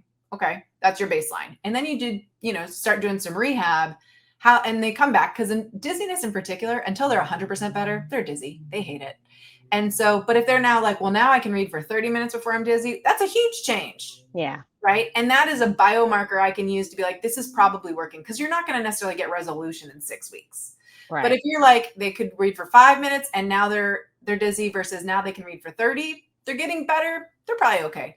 But if you're like 5 minutes and they're still at 5 minutes, then there's something else. Why are they not getting better? Right. And that's why for me, I like that survey for as you're doing rehab, because they're not going to be fully better yet. Is this working? And the big thing for me is they should be able to tolerate more. Their symptoms should be less intense. They'll still be there, but less intense. And the big thing for me is that duration of provocation. So it made me dizzy. How long did it take for you to feel less dizzy when you stopped? And if it's not getting shorter, you need to refer. And then I did put in, I think, go to the next slide, maybe. Next one, because we went over these already. Keep going. We went over all these. It was great.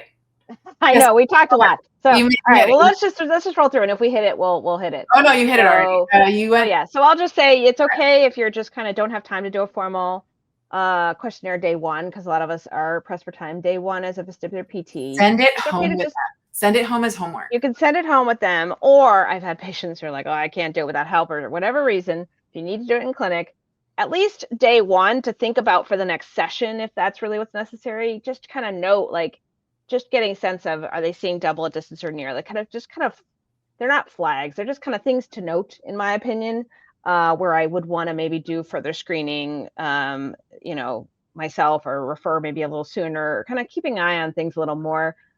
This is where I think having a little more report might be helpful. Just kind of paying attention to that in addition to a questionnaire is what I'm saying. Yeah. Does that make sense? Yep. Cool. All right. So here's just a list of resources. This is for folks who want to learn more about optometrists, neuro-optometrists, how awesome they are, etc. Check them out. Yeah. We talked about monovision, so check on that. Yeah. And just understand its pros and cons and how it might impact recovery. Certainly, we've kind of mentioned a few times migraine. So folks who kind of experience certain visual stimuli can actually trigger a migraine. So for me, this matters as a vestibular PT because sometimes we want to do something called habituation or desensitization to like visual stimuli. Like, Yep. As if I'm walking through a grocery store or whatever, and I would use a video or something for that, or disco ball lights on the wall. I think just being aware if the person has migraine condition, and like most patients with migraine, once they get to know their migraine, which might take a little time if it's new, post-concussion, will kind of know when like, oh, this is not a good day. Then do not poke the bear, people. Yeah. Well, and I say on those, because I have people who do those moving videos, and I always say you can definitely do them, but you actually have to have the eye movements fully rehabbed first. So it's like, yes, you have to fully rehab smooth pursuits and saccades and virgins before you put them in those torturous videos you guys like to do, which is why I always send people to vestibular PT after I'm done, right? It's like, I'm done. Go nuts with your videos and your sensory integration. Like you're not, but the big thing for me is there's a difference between symptom provocation that's aggravating, right? Triggering a migraine, and symptom provocation that's desensitizing. Yes. There's a fine line. And the hard part is if you're going on symptoms alone, it's hard to tell. So for me, symptom desensitizing, you're going to get better in the next few weeks. Symptom aggravating, you just keep doing it. It's not going to get better. And if it's aggravating, it means there's something missing that didn't get rehabbed and you have to physically rehab it. Otherwise, your desensitization training doesn't work. Yeah. And there's vestibular rehab research from a while ago. I don't believe it was concussion specific, however, by FAAO and her team and then somewhere in Europe. I forget what they were. Anyway, that basically said that it's ideal to have the patient do an activity with the busyness rather than just have them watch the busyness. So I often give either just fixation on a target or the gaze substitution, which folks who do vestibular rehab might be familiar with, looking at one target and turning their head and looking at, and this is after I've taken care of neck, for the most part and things like that. But like when we're ready to do kind of more of that sensory integration work, having them have a task to focus on, and then I kind of cue them a little bit, like try to ignore all the busyness that doesn't matter to you, just like resetting the brain, hopefully, to like be better at filtering, I call it, which is kind of ignoring what's non-important visual stimuli, trying to decrease that visual dependence you mentioned. So that is how I see this. Yeah, no, I think it's perfect. And I think, so what we do is we get the eye movement better in isolation, then do it with a crowded background, because you'll get just motion parallax with crowded background, then have a moving background. And then if you really want to mess them up, then you add sound, then 2 sounds, just really mess them. Yeah. And that goes to the dual multitasking, which we had a great journal club on very early in the year with Mike's tutor. So it definitely, all that stuff makes sense to me. So I just want to quick touch on light sensitivity, noting it could be a barrier to any kind of post-concussion rehab, frankly. Understanding that migraine can be also a cause of light sensitivity, whether it's coming with concussion, whether you had migraine before concussion, whatever, as a condition, and then managing that. And then you have put a very good point in my little right lower hand corner that it's kind of like this, like chicken or the egg. Yeah. So you want to help manage really terrible environments. Like I say, like if you're in the Home Depot and it's just like, and I just need to get in and get something. Okay, fine. If you got to use your tins to kind of manage for the moment. But like, yes, I agree. Don't live in them. Try to kind of wean away from them. Yeah. So if it's true concussion, so the big thing for me is always migraine. We know that, as you put on the slide perfectly, Intrinsically photosensitive retinal ganglion cells will trigger at 480 nanometer light a migraine in a migraine person. And those people actually need a tinted lens. It's called FL41. They're all different, by the way. They're not all the same. So some migraines like one, other migraineurs like another. So they do have to try which one works for them. But those patients, a migraine patient needs to have those preventatively. So what will trigger a migraine photophobia will be fluorescent lights, electronics, and really intense sunlight, as well as flickering lights. And so for me, a lot of my patients, I'll give them an FL41 so that they can tolerate their vestibular PT gym. And it's one of those things where then the PT is like, no, stop wearing those. And I'm like, no, I literally gave it to you because the gym you're training them in is triggering their migraine. And I want them to not have a migraine while they're doing it. Right. So it's one of those things where FL41 is, because so FL41 is a notch filter. It's those pink lenses, sometimes orange, but usually pink. It's a notch filter. It's only filtering out the fluorescent light. So it's not going to have the same problem with dark adaptation as you're going to have with a regular gray filter or any of the other filters. So I'm not worried about those. If they don't have migraines though, I usually just recommend wearing a hat. Like wear a hat, decrease some of the extra glare, but patients who don't have migraines are the ones who end up making their photophobia worse using tints. And the other big thing I always like to tell people is that dry eye can make you light sensitive. The number of times I get a referral and people are like light sensitive and it's just dry eye, like which goes treat the dry eye. You don't need the lenses. So if you're like gotcha. Persistently light sensitive, send them to the eye doctor and give a little hint of like, please roll out dry eye. Like give a hint of what you want them to do. Because again, they got 5 minutes. Help them out. But dry eye can cause light sensitivity. We fix the dry eye, the light sensitivity goes away. So totally. So we've talked about eye alignment, how someone can be born with it. I think it's really important because I think people struggle maybe as a clinician to say, oh, I think I see a misalignment, or I'm pulling out a misalignment with, a skew test or whatever, as a vestibular PT. But like, we don't always know. Sometimes the patient knows if it's kind of old or new, right? Yeah. And if it's kind of known and kind of there, maybe they've had it treated, maybe they haven't, like. So the big thing for me is like a giant turn, like on your pictures here. If somebody's eye is like all the way into their nose or all the way out to their ear and they don't see double, they've had it for a while. Because if it's acquired and it's that large, the brain will see double. It will drive them nuts. Number two is that usually to have a traumatic acquired strabismus, they had to have a very high velocity hit. Like a motor vehicle accident is like 75% of cases of traumatic strabismus.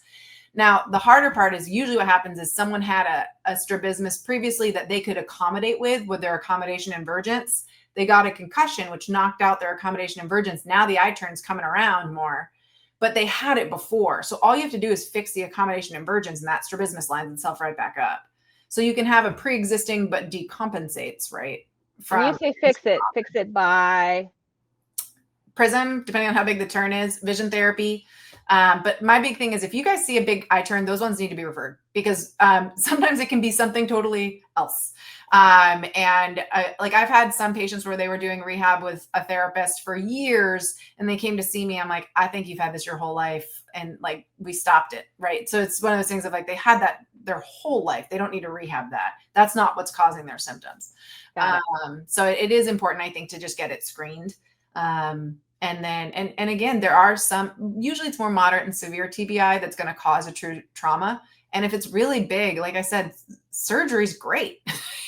And Botox, right? 20 minutes, 5-minute injection. There's a lot of things that sending to ophthalmology can be helpful for too. Right. Understood.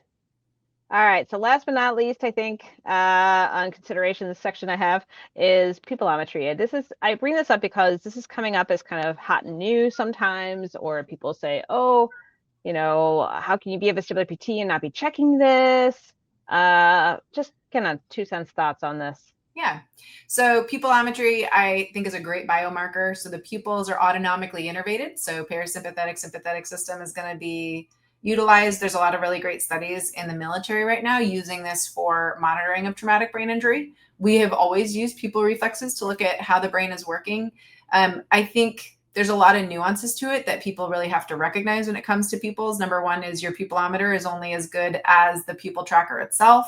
The types of wavelengths that you use can matter. So some of the ones that are like on your iPhone, they're going to use a type of lighting that essentially it'll have a hard time delineating brown from black. And if that's the case, then people with brown eyes are going to have less reliable results than blue eyes. The problem with pupils, and I always say this because, and we use a lot of pupils for eye tracking, right? You guys use them on your Fresnel goggles all the time, is that pupils are variable structures. They're going to be varied by stress. They're going to be varied by medications they're on. They're going to be varied by so many things. And the pupil trackers themselves can be influenced by other things. Some people have asymmetrical pupils, like naturally, y'all, just to be aware. But I will say this, I got a referral the other day, and I have to give a shout out to this vestibular PT who recognized it.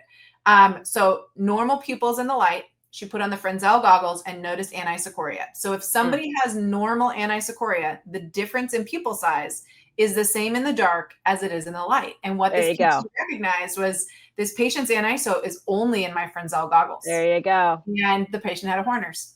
And it was only because the PT caught it. So it was one of those things of, you know, I think there's a lot to the pupils.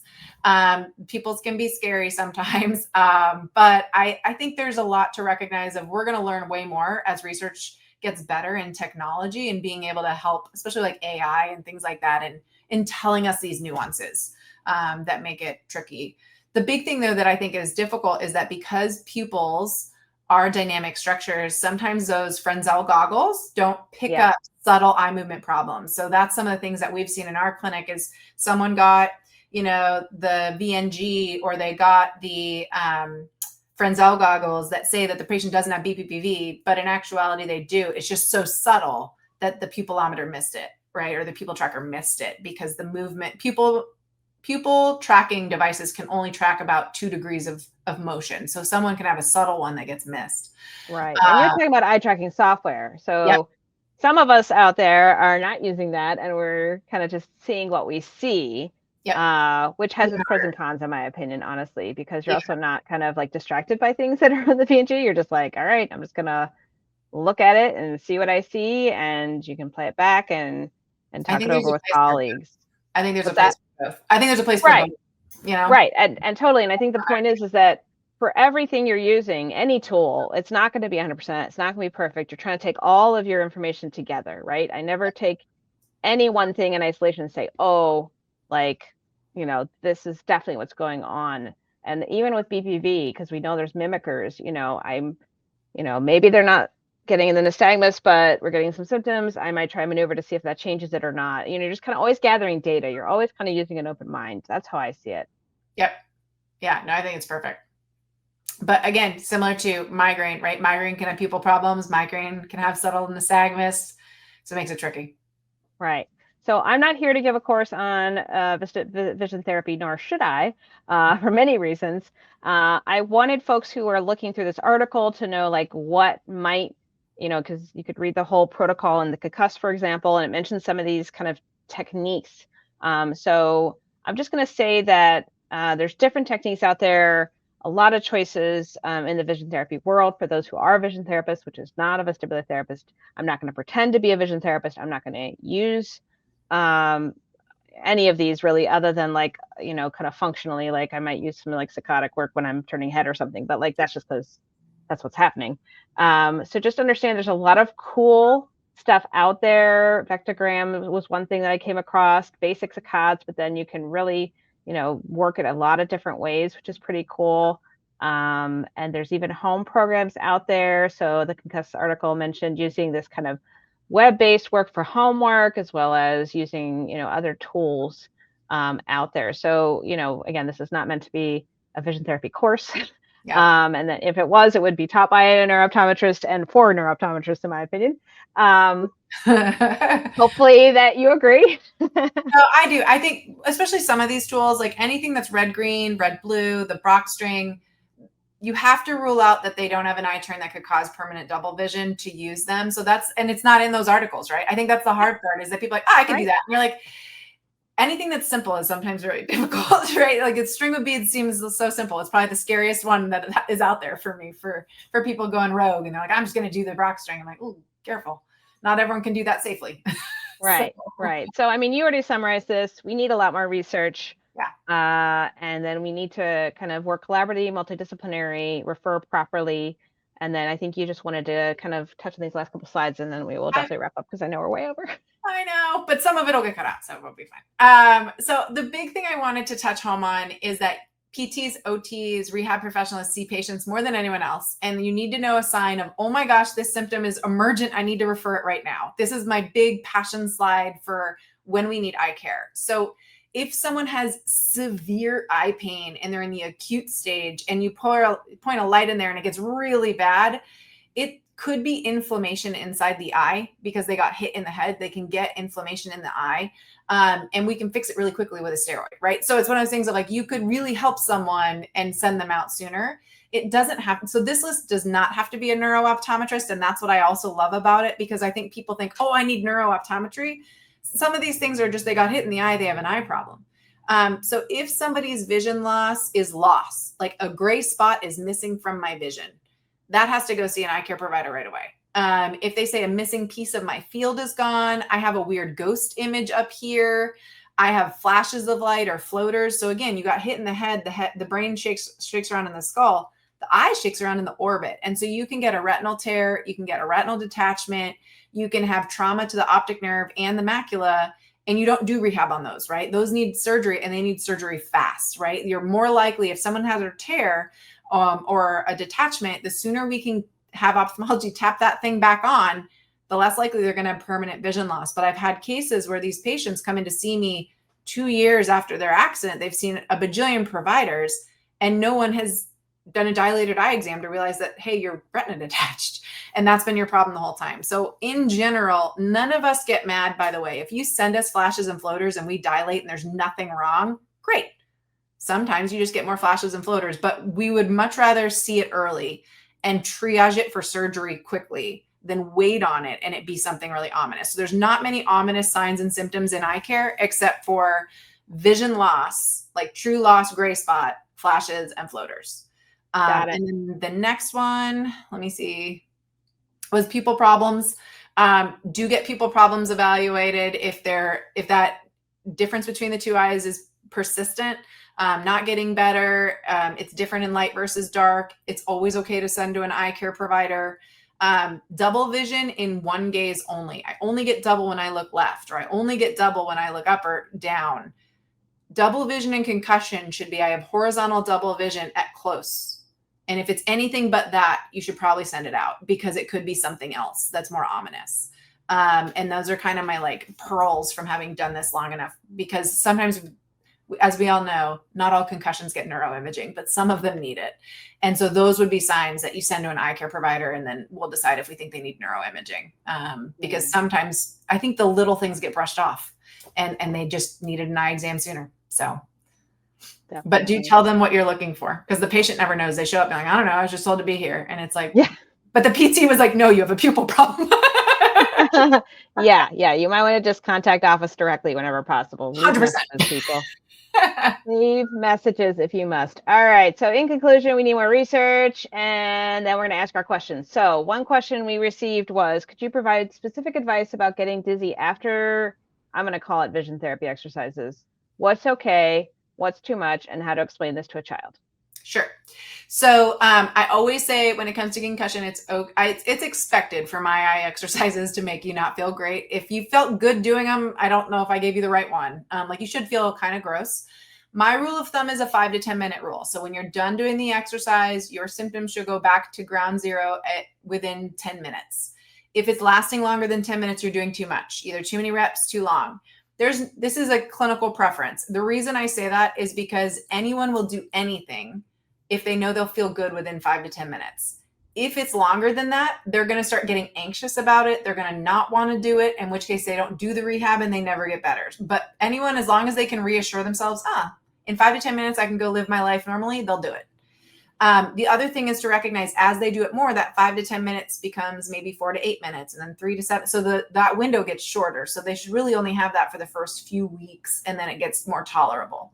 I find people do too much rehab initially. And then depends on the kid. Most of the kids, I will actually stick more to a 3 to 5 minute window, because in their brains, time is forever, right? Like that 5 minutes was an hour. So kids, probably I'll do a shorter window. At the end of the day, the studies show if you don't provoke symptoms, you don't get better. if you over provoke symptoms, you don't get better either. And so where's that balance? And for me, part of it, particularly because I do a lot of home-based rehab, have them do it at home, I need them to want to do it a lot. So the less I over provoke it, the better. And then the more they do it, the better it gets. And then once they start realizing they're feeling better, usually they're really compliant, but it's that beginning few weeks. But I find 5 to 10 minutes is my happy spot for adults and 3 to 5 minutes for kids. And vestibular rehab, I'll add, we try not to usually, conventionally, it's been trained not more than 2 units from baseline. So if you came into me and you're feeling 2 out of 10, just sitting still, not doing anything, I don't want, you to exceed a 4 out of 10 dizziness, maybe a 5, but like, that's it. We're not trying to, again, I call it poke the bear, but you're not trying to really just make whatever's going on feel so bad. If it's really about vestibular rehab. Now, moving crystals, that's another situation with BBV, but if we're just talking about, kind of more vestibular rehab as kind of a head and eye movement type activities, depending on whatever the pathology is, that's what kind of one thing that we also recommend if that helps anybody out there as well. I think that seems like could maybe be helpful for vision therapy as well. Yeah. And I think the reason I switched to time instead of, I love that the 2 clicks is, again, to this questions point of how do you explain it to a kid? Getting them to numerically categorize 2 versus 4. So that's why I like time until you feel normal. So I have them just set a timer when they finish the eye exercise. And then I'm like, tell me how long it lasts before you feel good. And then they use that as their biomarker, because otherwise kids, kids are kids. Yeah, that makes sense. Kids versus adults for sure. Yeah. Totally makes sense. No, I think time makes sense for adults to an extent as well. But sometimes it just helps them to kind of say, well, okay, I'm going to feel some symptom and kind of have that little bump maybe be expected. So then they're like, oh, I'm a 3 or a 4. Okay, that's Helena said that's fine. Right. So like that reassures them, I find. Yeah. So yeah. All right. I'm working with kids and adults with concussion after rugby games, sports physio type person. What are the best exercises with which to start and how should they be built up? That feels like a course. That's a course. I always say you treat the symptom generator, not the symptom. So if they have a smooth pursuit problem, you treat smooth pursuits. If you do saccades, it's saccades. So for me, it's you got to do a diagnostic battery and then you train what's wrong. Because not all eye movements are going to go wrong for all people. Sometimes just one of them. So which is a great thing for those who try to have a protocol for treatment. Boo. So it's not like everybody, here's your pencil push-up or your Brock string. If convergence is clearly not an issue, don't do it because you can overtrain it. Cut it out. Right? As a great example, because I know you feel strongly about that one. So, right? If it's not broken, don't fix it. Exactly. Don't throw everybody a Brock string. All right. Yeah. Question about training with or without binocular occlusion glasses. Are they a help or a hindrance during, I'm thinking, vision therapy?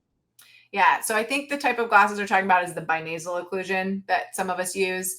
So what binasal occlusion does is we have one eye whose visual field is like this and another eye whose visual field is like this. And there's a middle ground where they overlap and it causes a lot of symptoms if those overlaps are constantly fighting. So the binasal glasses are great because they just cut out any overlapping binocular visual field. So it makes them feel way better. Will it fix their binocular vision? No. Does it make them feel better and let them get to their life? Yes. So I always say, I think of it more as, if we do kind of an analogy to PT, it's like crutches. Is crutches going to get anyone a better range of motion? No. Are they necessary sometimes so that we help with pain until the patient can tolerate therapy? Yes. But I do think that there's a point to them, but I don't think they're an ultimate fix ever. I think it's more to just help with symptoms. So not training with them a whole lot is what I'm hearing. Okay. I would say, well, so if you're trying to get convergence out of your way, like someone has a lot of double vision and you're just trying to train smooth pursuits or saccades, you can either do it monocularly or you could do binocular occlusion glasses, just so that you're not battling. Like if you're trying to do smooth pursuits, targets, it's going to be hard to do smooth pursuits. So I think there is point to using the goggles if you're trying to train an eye movement, but it's not going to help their BV, but it will at least get their double vision out of the way. Got it. All right. And then for patients with a dysautonomia, as a comorbidity, how can we manage sit to stand and static standing dizziness present concurrently with vestibular motion sensitivity dizziness? I'm going to take this one. May I? So to me, if you have someone with dysautonomia, I start there. I'm not going to work on visual motion sensitivity right away, per se. I might give something really simple and for someone who does not have true ocular issues, and it's simply, I think they're sensitive to visual movement. I may start to like integrate a little bit of like, let's move the eye and move the head, and there's, maybe a little something going on seated, or, where they're not dizzy from their dysautonomia, or maybe do it lying down, that's fine too. But to me, if I had to prioritize, dysautonomia first. So we need to get people doing submaximal exercise after concussion as soon as possible. So we got to figure out, like, there's a whole journal clubs we've done on this topic where we're screening them, or, referring properly so they're getting managed medical care for the dysautonomia. And we're getting them to exercise in some position, even if lying down, to get blood flow to the brain. And then I would probably work on visual motion sensitivity later. That's me. I mean, so for me, I send out for dysautonomia training, and then for visual motion sensitivity, you can do a ton. So they wrote vestibular motion sensitivity. So there's a difference between vision and vestibular, right? So you can do visual motion sensitivity doing smooth pursuits seated, where you're not messing with their postural dizziness at all. And I do think that you can try smooth pursuits up, down, side to side, put crazy stuff behind them while they're sitting down, and you're not messing with it. And so you can kind of two birds, one stone. And then once their dysautonomia is better, then you can start working on the vestibular motion sensitivity. But I agree, like, dysautonomia is really important. I think you work on vision a little bit while you're waiting. Yeah, sure. So, but it's like, I don't mean not at all, but I'm just meaning like, if you're like, oh, let's work on the visual motion sensitivity and we'll worry about dysautonomia later. No, like, no, dysautonomia is always the big one for me. That it was that missing piece that, like, it got missed, and all of a sudden they start feeling better the second that it gets addressed. Yeah. And dysautonomia, again, it's a whole course. I can't address it in this question, but just to say that there are ways to use a combination of graded, really carefully graded exercise, monitored exercise. Some people need compression. Some people need a SALT recommendation. So again, this is like a combined multidisciplinary, to me, medical management, and maybe other disciplines besides PT, but certainly I can be a part of that. So. Yep. Yeah, no, I think it takes a team. I think it takes, because you got OT that you for the lifestyle recommendations, you need PT for the graded exercise, you need to rule out cardiology, you need to, so it's a team effort for sure. And 100%. my big job, I always say, is I need to screen it to make sure that you don't secretly think you have a vision problem and it's dysautonomia, which means it's not a vision problem at all, and it needs to go to someone else to get rehabbed. So 100%. All right. Our guest is awesome. She could tell us a million things, as you can see. So I'm going to wrap this up by saying thank you so much for helping us understand all of this, because as you can see from our conversation, it's a lot. It's a lot to take in as a clinician. I think it can feel overwhelming. So I hope that this journal club helps a lot of folks who, can use this information. And patients, if you want to watch this too, we support you. We want to help you. So. Yep, 100%. Thanks. All right. We'll see you at our next journal club, everybody. Have a good night.